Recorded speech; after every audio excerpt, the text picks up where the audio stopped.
Sous les sables brûlants de Gizeh se cache un secret que même les scientifiques n'osent pas toucher. Des sarcophages scellés, vides de tout corps. Une porte aux poignées de métal que personne n'a jamais osé ouvrir. Une lune de sang qui s'est levée au-dessus de ces tombeaux il y a des milliers d'années.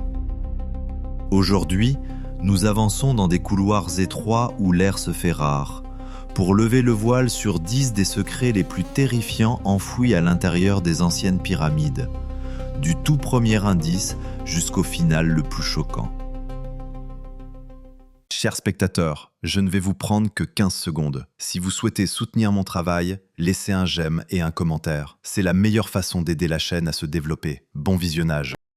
La 10e place revient aux hommes qui ont élevé ces montagnes de pierre et que ces montagnes ont englouties. Pendant des années, on vous a répété que d'interminables colonnes d'esclaves traînaient chaque bloc sous le claquement du fouet. La vérité est plus étrange et à sa manière bien pire. Dans l'ombre de la grande pyramide, des archéologues ont creusé le sable et découvert une ville silencieuse des morts, rangée après rangée de tombes simples remplies des ossements des ouvriers qui l'ont bâtie. Leurs squelettes racontent une histoire brutale. Des colonnes vertébrales écrasées à plat par des charges qu'aucun corps humain n'était censé porter. Des bras brisés nets, puis ressoudés de travers. Des genoux usés jusqu'à l'os bien avant l'âge de 30 ans. Certains crânes portent encore ces petits trous bien nets, là où des guérisseurs désespérés ont tenté de percer la douleur pendant que les hommes respiraient encore. On peut presque se tenir à l'intérieur de cet endroit tel qu'il était. L'air y est lourd de poussière de calcaire, qui colle à chaque gorge et transforme la salive en pâte. L'odeur de sueur, de graisse animale et de roches chauffées par le soleil vous écrase. Le grincement sans fin des ciseaux de cuivre ne s'arrête jamais, et les cordes gémissent en s'étirant jusqu'à la limite de la rupture. Des milliers de corps avancent comme un seul, jour après jour, saison après saison, jusqu'à ce que la chair lâche tout simplement et qu'un autre homme soit traîné vers la fosse. Ce n'étaient pas des esclaves sans visage. Beaucoup étaient des ouvriers qualifiés et même fiers, organisés en équipes au nom féroce gravé dans la pierre, des brigades qui se disaient les amis du roi et buvaient leur ration de bière épaisse à la fin d'une journée qui leur avait pris 10 ans en une seule année. Et voici de détails qui empêchent les gens de dormir la nuit. Peut-être que certains de ces ouvriers n'ont jamais été emportés nulle part. Imaginez-le un instant. Quand un passage s'effondrait ou qu'un bloc glissait de ses rouleaux, les hommes en dessous ont peut-être été écrasés et scellés exactement là où ils étaient tombés, repliés dans les murs mêmes qu'ils élevaient. Si c'est bien ce qui s'est passé, alors la pyramide n'a pas seulement coûté des vies, elle les a gardées. Rang après rang, si l'on en croit la version la plus sombre, elle s'élevait autour des corps de ceux qui l'avaient construite, jusqu'à ce que le tombeau d'un seul roi devienne aussi le tombeau des anonymes. Chaque bloc que vous voyez pèse plus qu'une voiture, et il y en a des millions, chacun façonné, transporté et posé par des mains qui saignaient pour y parvenir. Faites le calcul sinistre sur 20 ans de chantier, et le nombre de corps brisés grimpe jusqu'aux milliers. Des pères se sont fracassés sur ces pierres et ont été remplacés par leurs fils, qui se sont brisés à leur tour, si bien que des lignées entières se sont vidées dans un seul tombeau, comme du sable qui s'écoule d'un poing fermé. Le travail ne s'arrêtait jamais pour le deuil. Un homme s'effondrait aux cordes, on l'écartait, et avant même que son corps ait refroidi, un autre prenait déjà sa place pour que le bloc continue d'avancer. La pyramide ne s'est pas élevée malgré tous ces morts. Elle s'est élevée grâce à eux, avec, pour chaque pied caché de sa hauteur terrible, la part de travail et de souffrance d'un homme. Ce qui glace le sang, c'est la part de soin mêlée à la cruauté. Ces os guéris prouvent que ces hommes étaient nourris, soignés, attelés et pensés quand ils tombaient, pour être renvoyés aussitôt aux cordes jusqu'à se briser encore. On les valorisait comme on valorise un outil, en les faisant travailler jusqu'au moment où ils ne pouvaient plus rien donner. Ils n'ont laissé derrière eux ni masque d'or, ni portrait peint, ni statue fière. Seulement des os usés et les faibles traces d'outils qui ont survécu aux mains qui les tenaient. Vous passez devant leur labeur chaque fois que vous regardez une photo de Gizeh et vous ne les voyez jamais. Voilà le premier secret des pyramides et le plus silencieux de tous. Le plus grand monument jamais construit par des mains humaines est aussi la plus vaste fosse commune de la planète.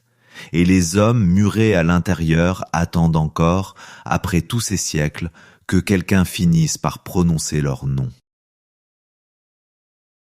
Le 9e secret est gravé dans la pierre elle-même, attendant sur les murs quiconque osera le lire. Les hiéroglyphes égyptiens sont magnifiques dans un musée, éclairés et protégés derrière une vitre. Mais au fond d'un tombeau scellé, dans la lumière tremblante d'une seule flamme, ils donnent l'impression d'être tout autre chose. Ils ressemblent à un avertissement qui vous serait destiné. De longues lignes d'oiseaux, d'yeux, de serpents et de figures humaines défilent sur le plâtre dans un silence parfait, et chacune d'elles a été taillée par une main réduite en poussière depuis des milliers d'années. Il y a des centaines de ces signes, parfois des milliers, qui recouvrent une chambre du sol au plafond, et pas un seul n'a été placé par hasard. Passez-y le bout des doigts, et le mur est plus froid que l'air alentour. La peinture, restée à l'abri de la lumière si longtemps, brille encore de rouge, d'or et de bleu profond, aussi fraîche que le jour où elle a séché, parce qu'aucun rayon de soleil n'est jamais venu en ternir les couleurs. Dans le vacillement de la torche, les figures semblent bouger, se pencher en avant, tourner leurs yeux peints vers l'intrus qui a brisé le silence. C'est un jeu d'ombre, il le faut bien. Et pourtant, votre cœur bat plus vite, et pourtant, vous vous surprenez à jeter un regard par-dessus votre épaule vers l'obscurité qui se resserre derrière vous. Certaines de ces gravures ne sont que de simples récits de la gloire d'un roi, des listes de ses conquêtes et de ses offrandes aux dieux. Mais d'autres sont plus sombres. Au-dessus de certaines portes, les scribes ont taillé des malédictions dans la pierre, des menaces adressées à quiconque troublerait les morts endormis. La mort viendrait sur des ailes rapides, promettait-il, à celui qui franchirait le seuil avec la cupidité au cœur. Des crocodiles, des serpents et des scorpions étaient peints comme des gardiens, lâchés dans l'au-delà pour traquer les voleurs et les étouffer dans l'obscurité. Certaines inscriptions décrivent avec précision la souffrance de l'intrus, étranglé comme un oiseau, brûlé, noyé, dévoré. Tout un menu de châtiments rédigé pour un lecteur que son auteur ne rencontrerait jamais. Les Égyptiens croyaient qu'un nom écrit dans la pierre ne mourait jamais vraiment, et qu'un sort gravé sur un mur ne perdait jamais sa puissance. Pour eux, ce n'étaient pas des décorations, c'étaient des verrous, des pièges faits de langage, conçus pour agir à jamais, bien après le départ du dernier prêtre. Celui qui entrait ne regardait pas une œuvre d'art, il lisait les clauses d'un pacte avec les morts, et les morts ne pardonnent pas à ceux qui trahissent leurs paroles. Même la direction vers laquelle les figures étaient tournées était choisie avec soin, afin que la magie circule dans le bon sens et que les gardiens regardent vers la porte. Et si un mur venait à se fissurer ou à s'ébrécher, on pensait que le sort gravé dessus se briserait lui aussi, sa puissance s'échappant par la blessure de la pierre. Alors les scribes ne prenaient aucun risque. Ils gravaient les malédictions les plus dangereuses plus d'une fois, en plus d'un endroit, cachant des copies là où aucun voleur n'aurait pensé à chercher, s'assurant que, quel que soit le bloc arraché ou la surface abîmée, au moins un gardien resterait intact, toujours à l'affût dans l'ombre, toujours enroulé sur lui-même, prêt à frapper au moindre trouble. Tenez-vous dans l'une de ces chambres et vous comprendrez quelque chose que les guides ne disent jamais. Chaque symbole a été placé avec une précision terrifiante, visant à travers les siècles un visage que ses créateurs ne verraient jamais. Peut-être celui d'un pilleur, peut-être celui d'un savant, peut-être le vôtre. Le message a survécu à tout, aux empires, aux invasions, à l'effritement lent du monde au-dessus, juste pour atteindre l'instant où votre lumière se pose dessus. Et dès que cela arrive, la malédiction, s'il y en a jamais eu une, s'éveille enfin. Vous êtes venu contempler une écriture antique. Ce que vous avez peut-être fait, en réalité, c'est déclencher un sort qui attendait patiemment, dans l'obscurité totale, l'arrivée de quelqu'un exactement comme vous. En 8e position, nous quittons les pyramides pour une entaille cachée dans les falaises du désert, un lieu où les rois venaient disparaître à jamais. La vallée des rois ne ressemble à rien de loin, juste de la roche sèche, une chaleur aveuglante et un silence si total qu'il vous presse contre les oreilles. Mais sous ce sol vide se cache un véritable nid d'abeilles de tombes, plus de 60, creusé profondément dans la montagne et rempli de tout ce qu'un pharaon croyait devoir emporter dans l'au-delà. Elles n'étaient pas destinées à être découvertes, c'était tout l'enjeu. Les pyramides avaient échoué comme cachette, pillées encore et encore, alors les rois plus tardifs ont changé de stratégie et sont descendus sous terre, dans l'obscurité, en espérant que le désert garderait leur secret. Ici, la chaleur fait quelque chose à l'être humain. Elle ondule sur la pierre en vagues et fait trembler les falaises au loin comme si elles étaient vivantes.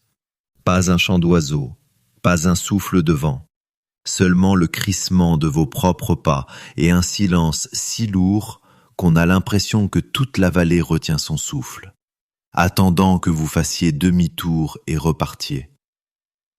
Les habitants évitaient depuis longtemps ces collines à la nuit tombée, murmurant que les esprits des rois enterrés parcouraient encore les sentiers, gardant le trésor enseveli avec eux. La vallée est façonnée par la nature comme une pyramide brute à elle seule, un sommet qui domine les tombes, comme si la montagne était le véritable monument et que les rois n'avaient fait que s'y glisser pour dormir. Et la vallée a la fâcheuse habitude de faire payer cher à ceux qui creusent trop profond. Les pilleurs de tombes qui s'y introduisaient dans l'Antiquité étaient parfois pris, et leur châtiment était une lente mort par empalement, leur corps laissé au soleil pour servir d'avertissement à quiconque penserait que les morts sont des proies faciles. Les explorateurs modernes n'ont guère été mieux lotis. Des passages s'effondraient sans prévenir, ensevelissant des hommes vivants sous des tonnes de gravats. Des crues soudaines, rares dans le désert, déferlaient dans les tombes et noyaient des gens dans l'unique endroit sur terre où l'on ne s'attendrait jamais à voir de l'eau. Fièvres, morsures de serpents et maladies étranges et brutales ont suivi certaines équipes de tombeau en tombeau. Chaque découverte ici semblait arriver avec un prix, payé dans la monnaie que les vivants détestent le plus dépenser. Même les hommes chargés de garder ces tombes finissaient parfois par devenir les voleurs. Des gardiens de confiance, qui connaissaient chaque porte secrète, s'introduisaient la nuit pour dépouiller les rois mêmes qu'ils étaient censés protéger, arrachant l'or des momies à main nue dans l'obscurité. Leurs aveux ont été consignés, puis enfouis dans le sable sec, et ils nous sont parvenus jusqu'à aujourd'hui comme les mots d'hommes terrifiés qui avaient senti quelque chose les observer pendant qu'ils travaillaient. Ils ont volé les morts pour une fortune. Beaucoup n'ont pas vécu assez longtemps pour la dépenser. Tout au fond, l'air change. Il devient immobile, lourd et frais, et porte une étrange odeur sèche, celle d'une poussière qui n'a pas bougé depuis 3000 ans. Les plafonds peints flambent d'étoiles dorées sur un fond d'un bleu profond. Les murs montrent le roi défunt naviguant dans l'au-delà sur une barque d'or, affrontant des monstres à tête de bête, franchissant porte après porte gardée par des démons armés de couteaux. Vous vous tenez à l'intérieur de la carte privée d'un homme vers l'au-delà, un guide pas à pas pour survivre à la mort, et il n'avait jamais prévu qu'une âme vivante le lise. C'est ce qui rend la vallée si troublante. Elle a été conçue pour rester secrète, scellée et oubliée de tous pour l'éternité. Et pourtant, vous voilà en train de franchir un seuil fermé avec la certitude que personne ne l'ouvrirait jamais. Chaque tombe que vous pénétrez est une promesse brisée, une serrure forcée, un roi arraché à la lumière qu'il avait tant voulu fuir.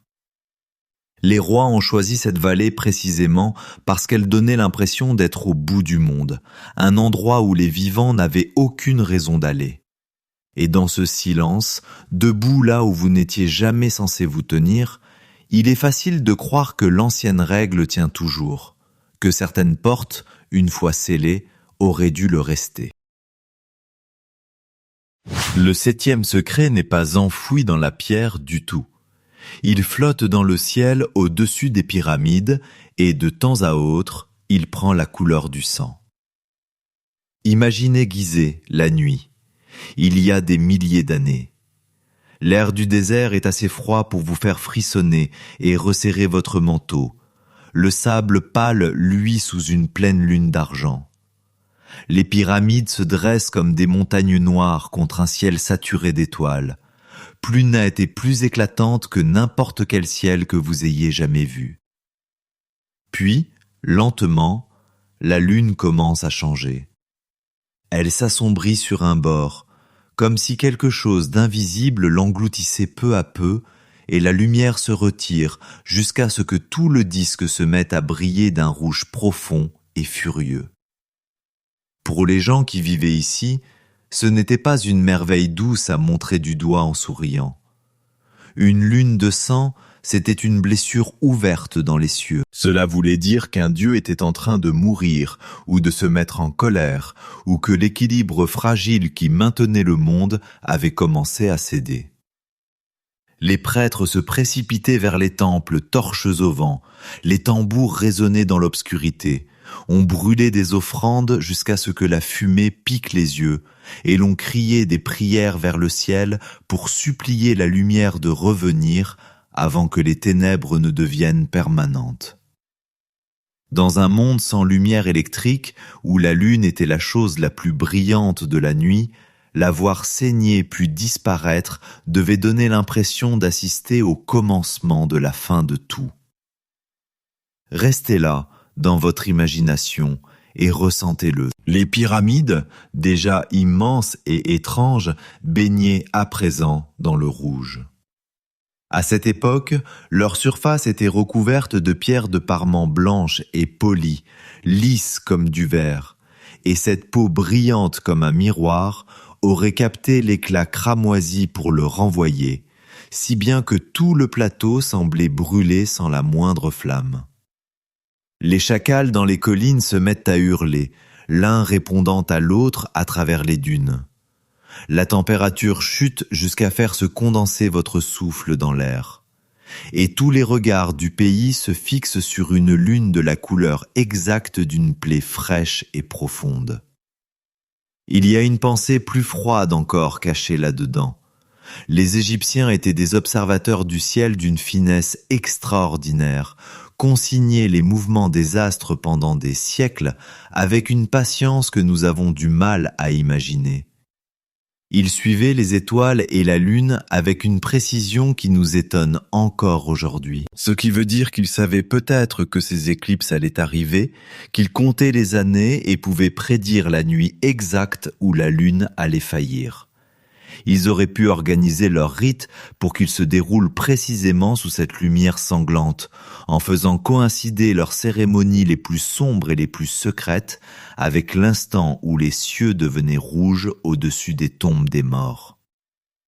Ce qui se passait ces nuits-là, dans l'ombre des pyramides, aucun récit ne le dit complètement, et ce silence est déjà une forme de réponse. Et une éclipse était loin d'être le seul présage que les prêtres lisaient dans ce ciel.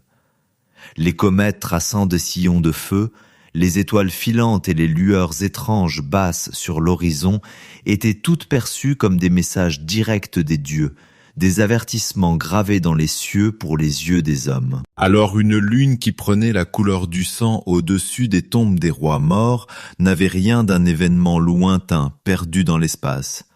C'était quelque chose de personnel, de proche, comme si les morts eux-mêmes tendaient la main hors du sol pour étouffer la lumière et l'entraîner ras des queues dans les ténèbres. La lune de sang se lève encore aujourd'hui au-dessus de Gizeh. Elle tombe sur les mêmes pierres antiques, le même désert silencieux, les mêmes sommets acérés qui ont vu 100 générations prier et trembler sous son regard. Rien n'a changé dans les monuments. Le parement blanc a disparu, mais les formes sont les mêmes, et la lumière rouge continue de s'accumuler dans les creux du sable, exactement comme avant que le premier mot de l'histoire ne soit écrit. Et quand cette lueur cramoisie se répand de nouveau sur le plateau, il n'est pas difficile de ressentir ce qu'il ressentait, que le ciel n'est pas vide, que quelque chose là-haut nous observe en retour, et que les anciens dieux ne sont pas partis aussi loin que nous aimerions le croire.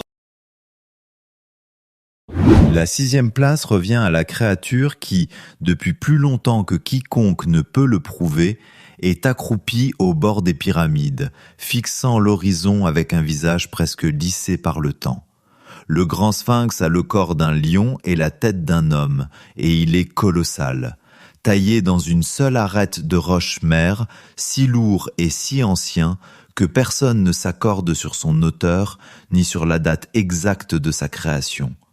Il est simplement là, comme il l'a toujours été, à regarder l'endroit où le soleil s'élève chaque matin des terres mortes à l'est. Il est plus long qu'un avion de ligne et plus haut qu'une maison, et pourtant, il a été sculpté d'un seul bloc dans la roche vivante, comme si un géant avait été enterré debout, ne laissant dépasser que sa tête et ses épaules. De près, le sphinx est troublant d'une manière que les photographies ne parviennent jamais à saisir. Son visage est brisé. Son nez a disparu entièrement, arraché depuis longtemps, laissant une plaie plate au milieu de ce regard antique. Une longue barbe tressée qui pendait autrefois de son menton s'est réduite en fragments. De profondes fissures traversent ses épaules et ses flancs. Le vent et le sable ont rongé la pierre jusqu'à lui donner des courbes étranges et douces, si bien qu'il semble moins sculpté que fondu, comme un visage qui se dissout lentement dans le désert qu'il a vu naître. Pendant la majeure partie de son existence, il est resté enseveli jusqu'au cou, seule la tête émergeant à la surface, un crâne géant à demi englouti dans un océan de sable. Il existe à son sujet une idée plus étrange encore, qui refuse de mourir. Certains spécialistes des profondes rainures creusées dans son corps usé soutiennent qu'elles n'ont pas été sculptées par le vent et le sable, mais par une pluie violente et continue. Si c'est vrai, le sphinx serait bien plus ancien que les pharaons auxquels on l'attribue, assez vieux pour avoir été accroupi ici à travers une époque plus humide, plus verte de l'Égypte, une époque qui n'apparaît dans aucun livre d'histoire. Cela voudrait dire que ce gardien silencieux veillait sur un monde perdu que nous avons complètement oublié, et que lui seul se souvient encore de ce qui se dressait ici bien avant nous. Et c'est là que les murmures commencent. Depuis des générations, on se demande ce qui se cache sous lui.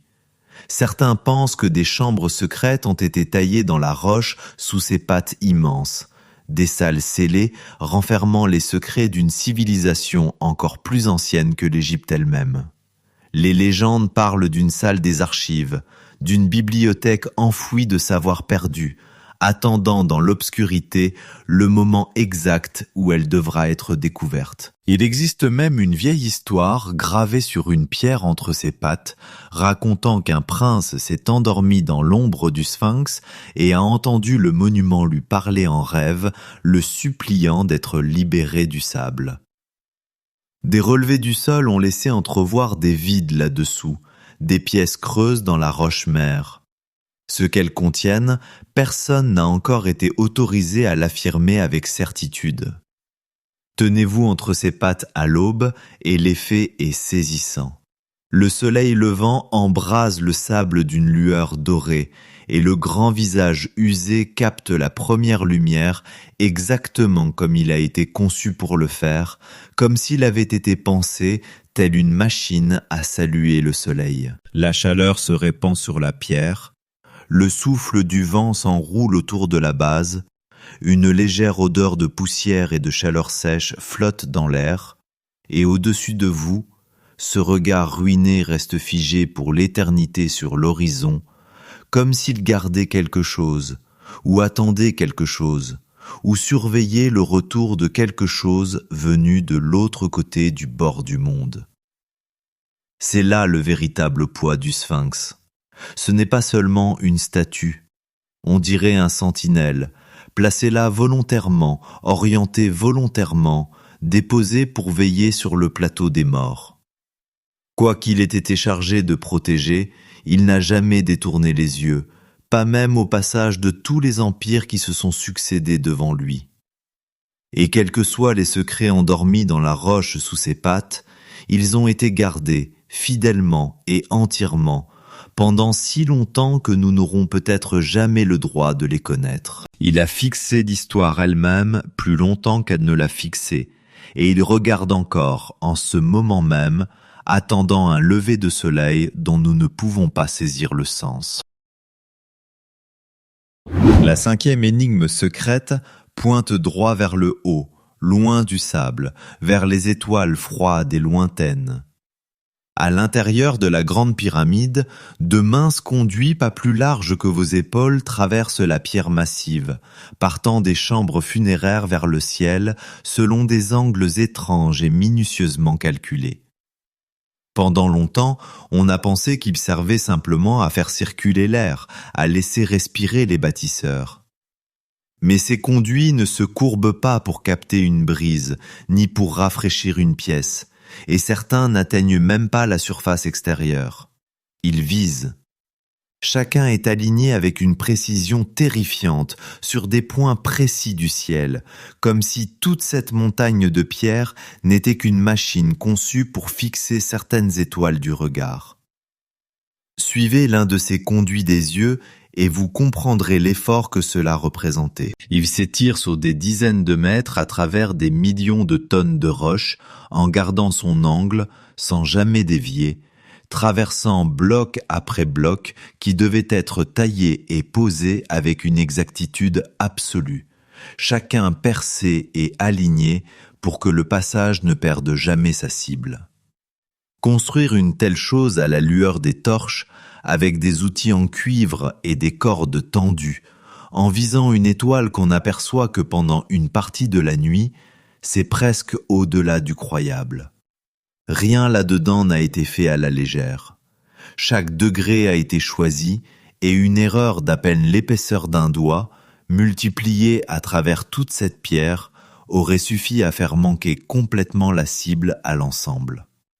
Ce sont justement ces cibles qui donnent la chair de poule. Les conduits s'étendent vers la ceinture d'Orion et vers l'étoile brillante que les Égyptiens associaient à la déesse des morts, vers ces régions du ciel où ils croyaient que l'âme d'un roi défunt voyagerait après son dernier souffle. Ce n'était pas une fenêtre, c'était une route. Un passage taillé dans la pierre pleine pour que l'esprit du pharaon puisse s'élever hors de son cercueil, glisser à travers l'obscurité du tombeau et filer droit vers les étoiles où les dieux l'attendaient pour l'accueillir parmi les leurs. Pour les bâtisseurs, le roi ne mourait pas. Il partait et eux, ils construisaient sa sortie. Imaginez cela de l'intérieur. Vous êtes au plus profond du cœur de la pyramide, entouré de plus de roches que vous ne pouvez l'imaginer, dans une obscurité si totale qu'elle engloutit votre torche et ne laisse qu'un petit cercle de lumière tremblante. Et à travers cette pierre intacte passe un unique canal étroit, parfaitement rectiligne, pointé vers une étoile qui brûle à des millions de kilomètres dans le froid glacial de l'espace.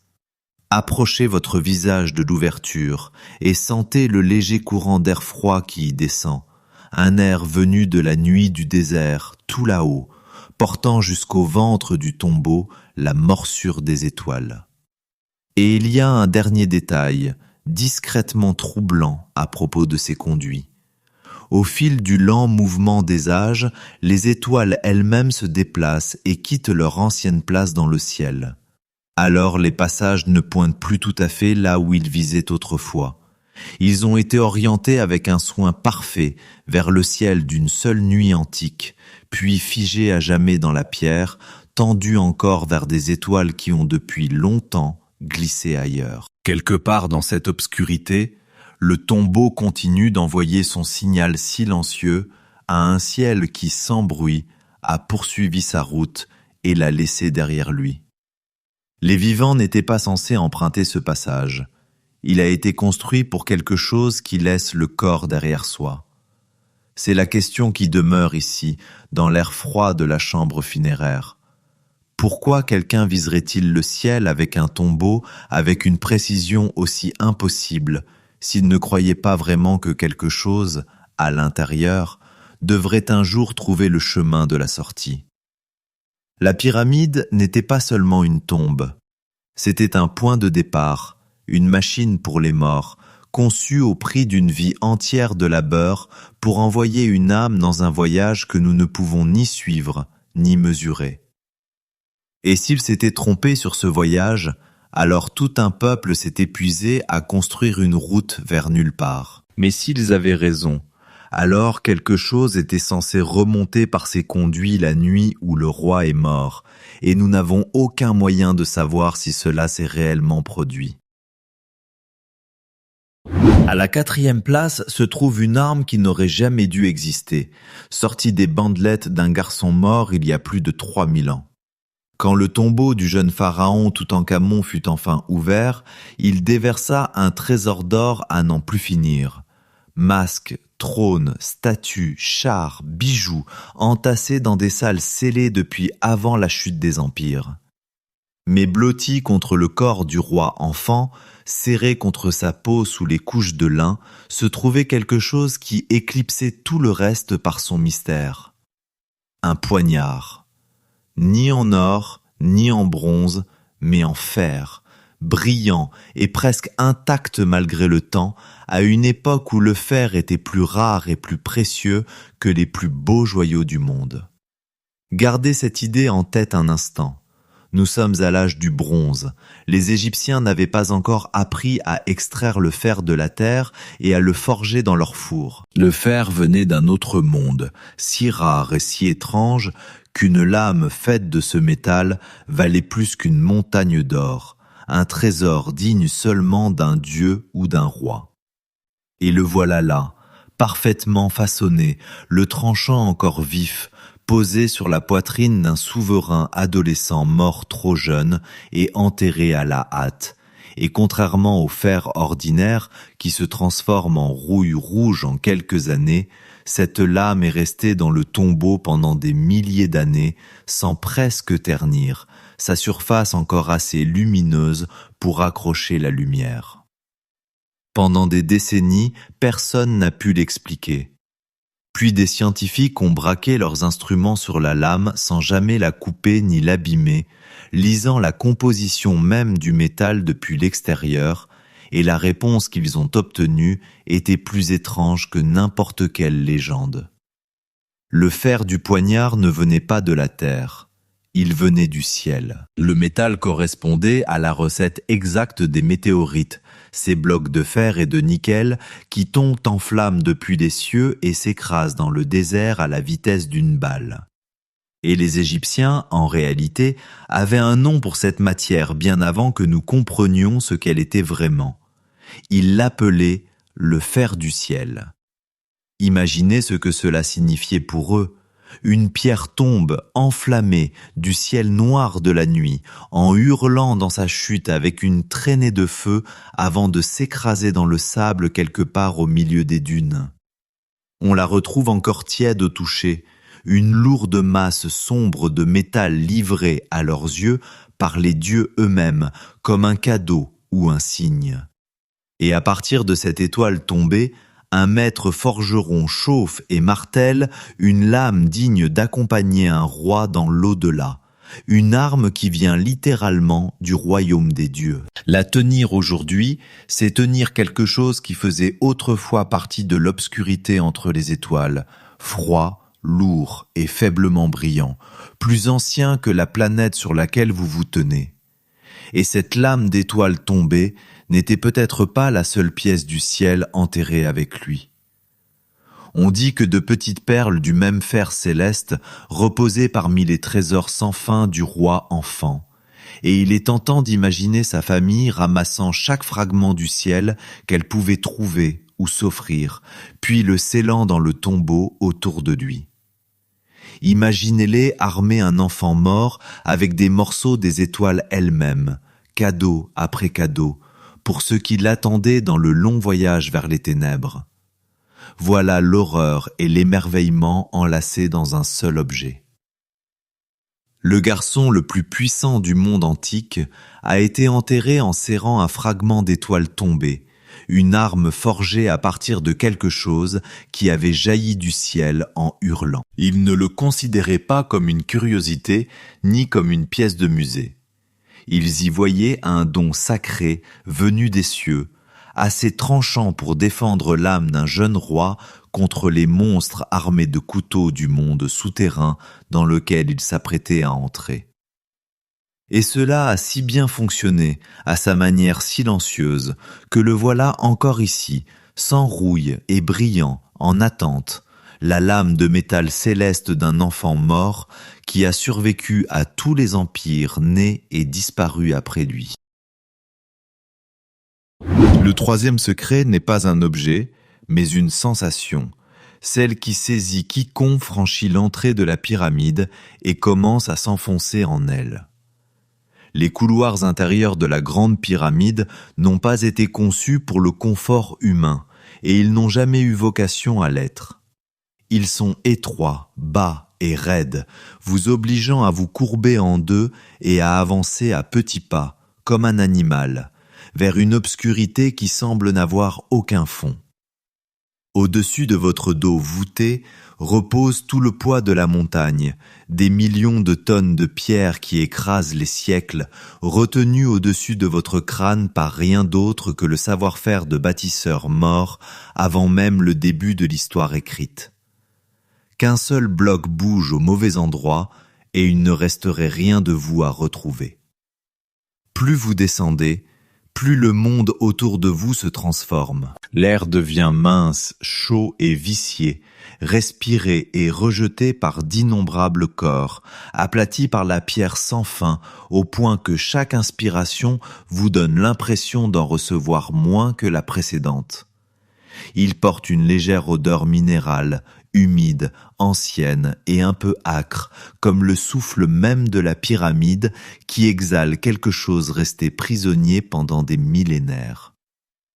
Le son se comporte ici de façon étrange. Vos propres pas vous reviennent aplatis, déformés, comme si les murs dévoraient le bruit. Un murmure voyage bien plus loin qu'il ne le devrait, si bien qu'un mot prononcé au loin vous parvient à l'oreille comme si quelqu'un d'invisible se tenait juste à côté de vous. Certains visiteurs ressortent en jurant qu'ils ont entendu plus que des échos là-dessous. Un souffle qui n'était pas le leur.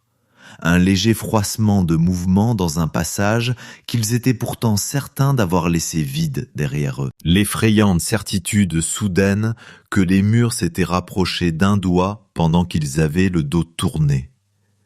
Après coup, ils se disent que ce n'était que leur esprit qui leur jouait des tours, dans un endroit sans lumière et sans repère pour accrocher leur sens. Ils se disent cela tout le long du retour vers le soleil, et ils marchent un peu plus vite en le faisant. Puis le passage s'ouvre sans prévenir sur la grande galerie, et son ampleur soudaine vous coupe le souffle.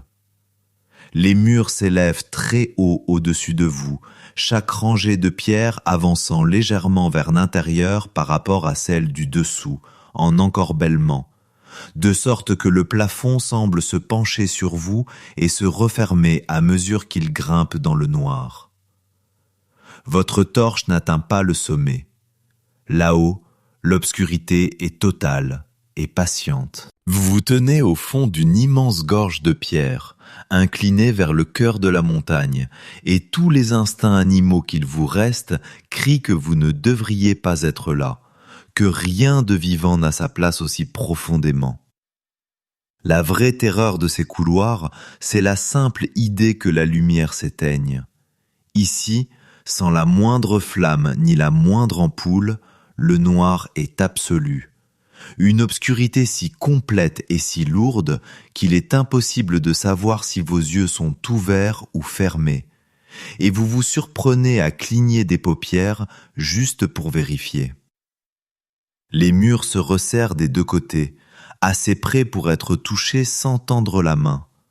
Le plafond pèse bas au-dessus de votre nuque. Il n'existe qu'un seul chemin étroit pour remonter à la surface, un fil unique à travers la pierre.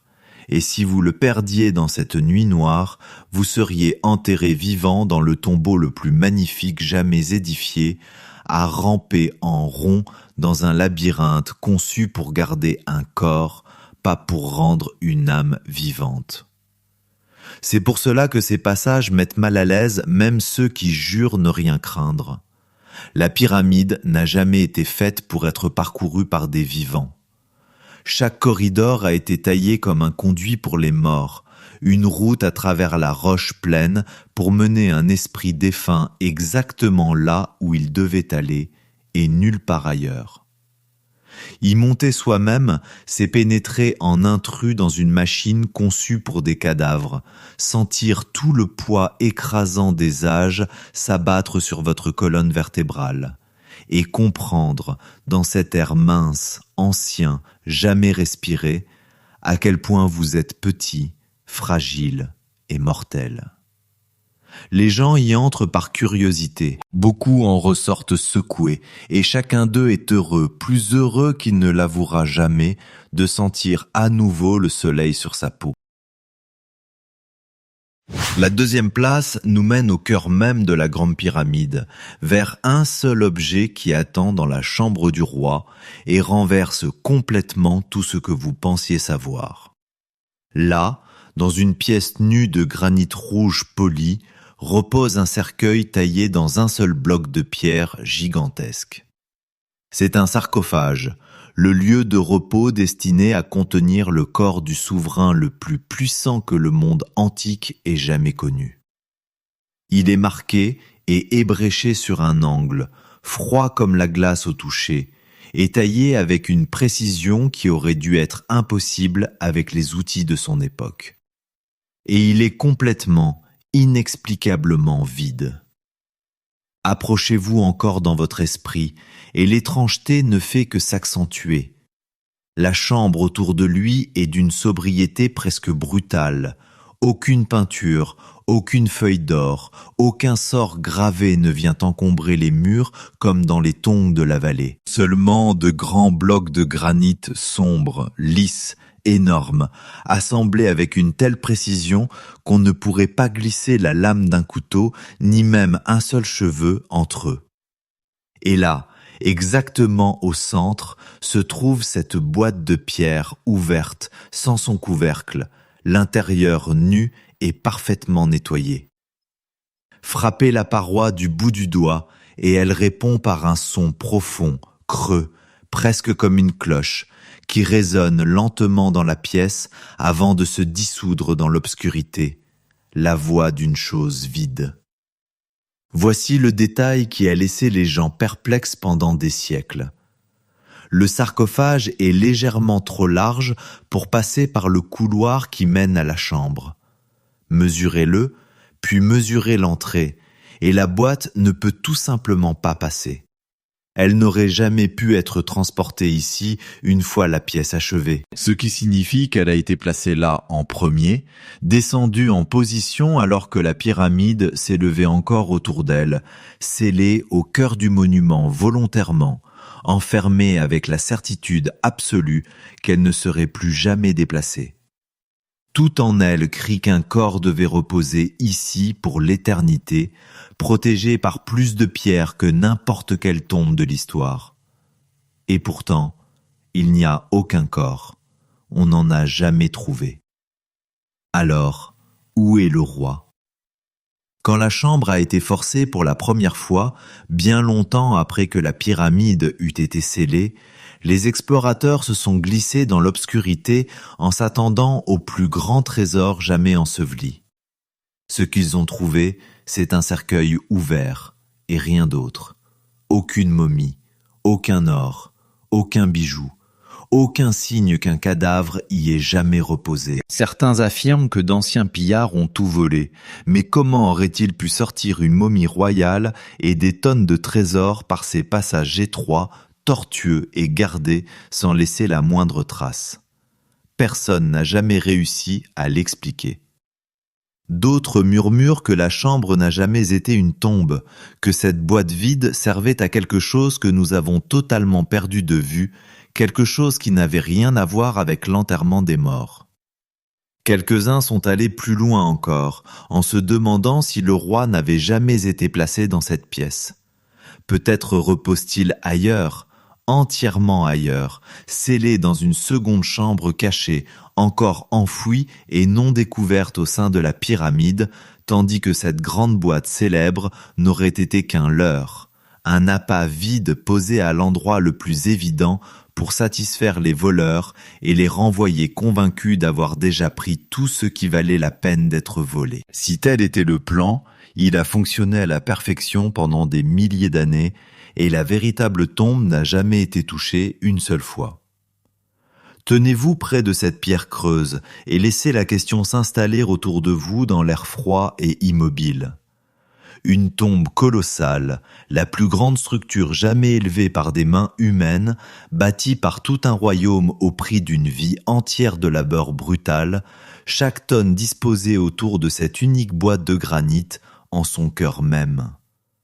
Et la boîte est vide. Le roi qui était censé dormir ici dans la gloire pour l'éternité a tout simplement disparu, sans corps, sans réponse, sans la moindre trace de là où il est allé, ni même de savoir s'il a jamais été placé ici. La plus grande tombe de l'histoire du monde n'a peut-être jamais contenu une seule âme. Et d'une certaine manière, ce vide, cette boîte ouverte et silencieuse dans l'obscurité, est bien plus terrifiant que n'importe quel cadavre ne pourrait jamais l'être. Et à la première place, le secret le plus troublant de tous, c'est une porte. Pas une grande entrée ni un portail scellé devant lequel on pourrait se tenir, mais une petite dalle de pierre posée avec intention, cachée au plus profond de la grande pyramide, au bout d'un conduit si étroit qu'aucun être humain n'aurait jamais pu espérer s'y faufiler. Pendant des milliers d'années, personne n'a même su qu'elle était là. Puis des ingénieurs ont construit un minuscule robot, assez petit pour entrer dans cet espace impossible, et l'ont envoyé grimper lentement dans l'un de ces canaux étroits, sa petite lumière perçant une obscurité qui n'avait pas été touchée ni vue depuis le jour où la pyramide a été fermée. Et tout là-haut, dans la pierre, au bout de cette longue progression, la machine s'est retrouvée face à face avec quelque chose que personne n'avait jamais imaginé. Une porte miniature. Regardez bien ce qu'elle a trouvé. La dalle est ajustée avec une précision parfaite à travers le conduit, le scellant complètement, bloquant tout passage. Et sur sa face avant, 2 petites poignées de métal ont été fixées, des tiges de cuivre usées, ancrées dans la pierre avec une intention évidente et minutieuse. Des poignées. Sur une porte. Derrière un couloir bien trop étroit pour une personne. Enfoui au milieu de millions de tonnes de roches solides, placées là par des mains qui voulaient clairement qu'un jour quelqu'un ou quelque chose puisse la tirer pour l'ouvrir. Les questions s'imposent d'elles-mêmes et refusent de vous quitter. Des poignées pour qui? À ouvrir de quel côté? Et pourquoi cacher une porte là où aucune main vivante n'aurait jamais pu l'atteindre? Le monde entier a retenu son souffle quand, des années plus tard, un robot plus récent et plus ingénieux a été envoyé dans le conduit, cette fois avec une caméra assez petite et assez souple pour se glisser au-delà de l'obstacle lui-même. Il a percé un minuscule trou dans la dalle de pierre, a doucement passé son objectif dans l'espace caché de l'autre côté, puis s'est lentement tourné pour regarder autour de lui. Ce qu'il a vu a glacé tout le monde. Peint sur le sol de cette cavité secrète, en pigments rouges passés, se trouvaient d'étranges marques et symboles, laissés là par un ouvrier dans un endroit dont il devait être certain qu'aucun regard vivant ne le verrait jamais. Et au-delà, tout au fond de cette minuscule chambre dissimulée, se dressait encore une autre porte.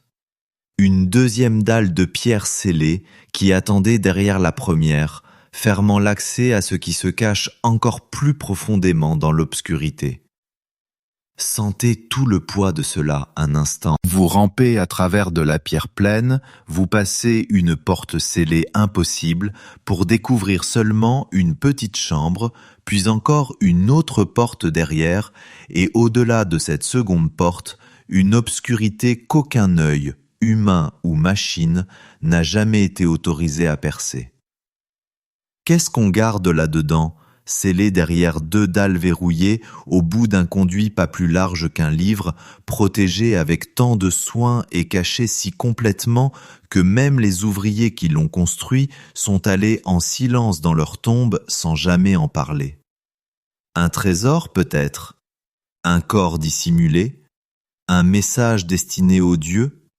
Un dernier avertissement?